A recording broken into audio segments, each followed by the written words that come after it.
You guys, this week in Celebrity Land felt less like Hollywood and more like a quarterly earnings call chaired by Satan himself.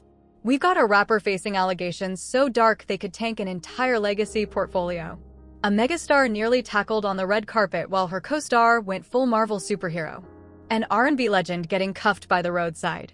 And the royal Kardashian crossover nobody asked for, but the internet absolutely deserved. This isn't just a celebrity drama, this is a multi-industry crisis summit with scandal KPIs blowing clean off the charts. First up, a cancer survivor says BB did the unthinkable behind hotel suite doors, and suddenly his entire public-facing brand equity is circling the drain. Then we pivot to Ariana Grande, who's shaken to the core after a fan tried to reenact a thriller scene mid-interview, only for Cynthia Erivo to activate her inner security department and shut it down fast. Meanwhile, Akon gets cuffed in his Tesla. And Harry and Meghan versus the Kardashians, Photogate, misinformation, and a whole lot of public confusion. So grab your tea, your receipts folder, and whatever emotional support snack you normally bring to these corporate disasters. Because this week's breakdown is stacked, messy, and delivering ROI in pure chaos. Let's kick this week off with the storyline that had every PR team sweating through their designer suits, because Ariana Grande went from premiere glam to survival mode in under 8 seconds. So here's the play-by-play. Ariana is at Wicked for Good premiere, smiling, walking down with her team members, things she does, when out of nowhere, this fully grown man in all white, identified as Johnson when decides he's auditioning for the final boss round of How to Never Meet Your Idol. He launched over the barricade like he's auditioning for Mission Impossible, Delusion Edition, a look in his eyes that says the group chat told me this was a good idea. He rushes straight to her, yelling about true love, and the whole crowd goes weird. Ariana freezes like a deer in headlights, like a computer loading forever, like her system crashed. And then, Cynthia freaking Erivo. The woman didn't walk, she teleported. She steps in front of Ariana like a Marvel hero in Valentino Couture and just shoves this guy back with the force of 10 Broadway divas who didn't get their interval break. She's yelling, security's scrambling, fans are screaming, and the clip goes viral in seconds. Millions of views. Millions of think pieces. Millions of "this is why celebs need moat water between them" and the public comments. And the attacker? Detained, then let go. No charges. No consequences. No, don't do that again sticker. So now the internet's outraged like, sorry, what? If this was any other country, he'd be learning the alphabet backwards in a holding cell right now. Ariana's team put out a calm, polished statement. She's okay, grateful, recovering. Meanwhile, Cynthia is being crowned the guardian angel of the Wicked press tour, which honestly is accurate. And this isn't just a security drama. This is sparking a full-blown industry panic about fan access, red carpet layouts, and the fact that parasocial relationships have officially gone from cute to this is why security gets paid overtime. Every publicist in Hollywood is rewriting their premiere protocols as we speak. And the week only got messier from there. From red carpet mayhem, we slide straight into the most memeable plot twist of the week. Akon pulled up in his white Tesla Cybertruck and was pulled up by the police and handcuffed. Yes, that Akon. The man who literally sang "Locked Up" got locked up. The internet has never moved faster in its life. Here's the runway to rundown arc. Akon pulls up to a tint shop in his white Tesla Cybertruck, probably thinking he's just getting the windows darker, not his entire week. But what he didn't know is that his Cybertruck had already snitched on him. A flock camera, you know, those AI-powered license plate readers that never sleep, flags his truck as wanted. Police roll up, see a dude standing outside who looks exactly like Akon, because it is Akon, and ask for ID. They confirm his identity, and the officer hits him with the corporate. Sir, there's an active warrant for your arrest. And Akon? Totally calm. Man said, essentially, yeah, I know. Like this was a dentist appointment. Turns out the warrant came from a failure to appear charge, all stemming from a previous run-in where his Cybertruck battery died in the middle of the road. Cops stopped to help and accidentally discovered that his driver's license was suspended. The truck had no valid insurance, and there was an illegal vape chilling in the center console. Basically, the Cybertruck died and took his whole legal record down with it. Fast forward to the tint shop arrest. Officers cuff him, pat him down, no weapons, no contraband, and take him to county jail. He was brought in at 12:30 and got out by dinner. Classic celebrity speedrun. And the internet? Hugh. Ruthless. People are posting. Bro got locked up on a failure to appear. The irony is insane. Cybertruck died twice, once on the road, once on his freedom. Music Twitter is clowning him like. From convict music to actual convict chic, we've come full circle. He didn't address the arrest, but he hopped on stage in India literally 2 days later like nothing happened. Man said, legal issues? Never heard of her. And if you think this was chaotic, wait till you see what rapper B.o.B was accused of. Take a deep breath because this next story is heavy, and we're shifting gears out of the meme lane into a full-scale, high-stakes legal crisis.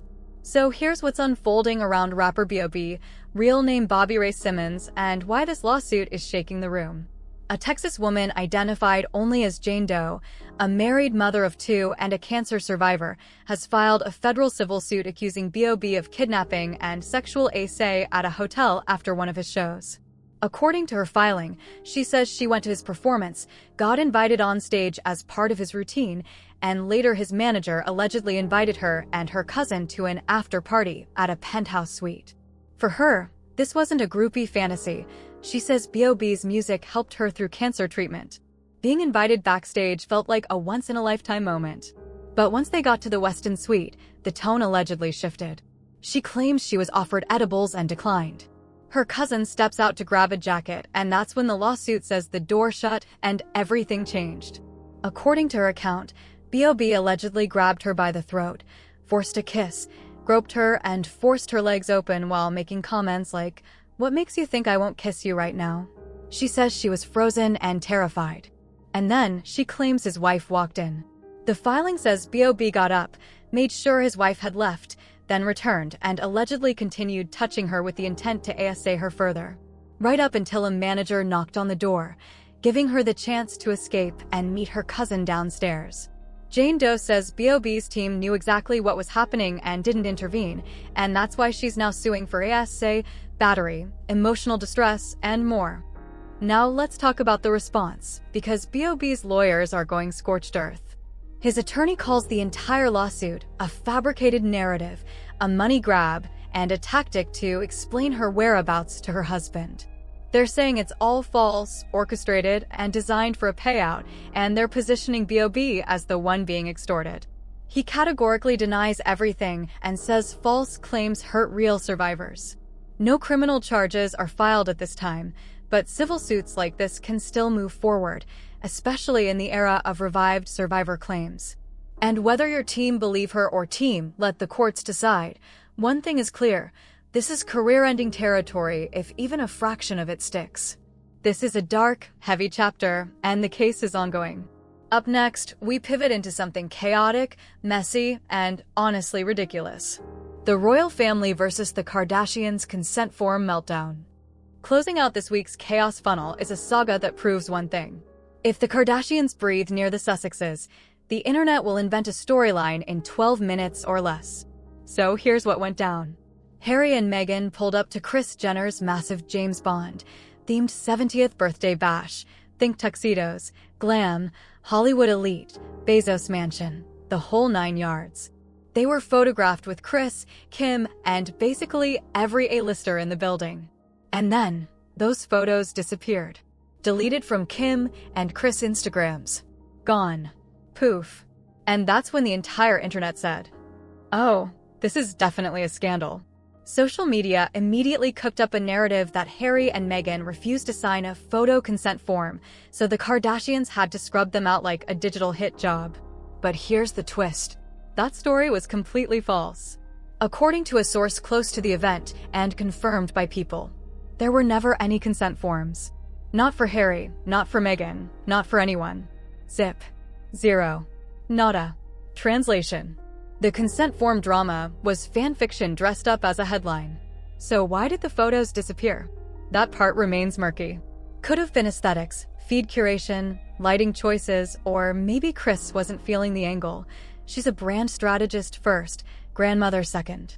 What we do know is that Meghan and Harry apparently had a great night. Meghan was glowing in a black wrap dress. Harry rocked a tux with a puppy. The vibes were strong, and they reportedly left hand in hand and happy. Then came round two. Hours after the photo deletion frenzy, Meghan posted a heartfelt Veterans Day tribute to Harry, a complete pivot from the internet's attempt to drag them into a Kris Jenner civil war. Meanwhile, the Kardashians stayed silent, and the Sussexes' camp didn't even dignify the rumor with a statement. Corporate translation? We're not touching that. But the takeaway is this.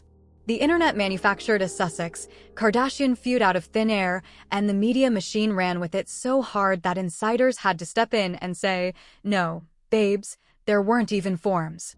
And honestly, that tells you everything about how high voltage these two brands are. Put them in the same room and the public will create a storyline even if nothing happened. A perfect closer for the weekly teacap. A rumor, a deletion, a correction, and a reminder that celebrity narratives are 50% reality, 50% group hallucination. And that wraps this week's teacap, a full audit of Hollywood running on zero stability and maximum scandal velocity. From red carpet panic, to Cybertruck betrayals, to lawsuits that could restructure entire careers, to a royal, Kardashian rumor created entirely by the internet collective mind. The entertainment machine was in rare form. Drop your theories in the comments. Which storyline shocked you the most? Whose PR team is working overtime? And who's about to headline next week's disaster report? Hit like, subscribe, and turn on notifications so this weekly chaos report never slips past your feed. Because if this is the baseline, next week is going to be a corporate crisis simulation in real time. See you in the next one.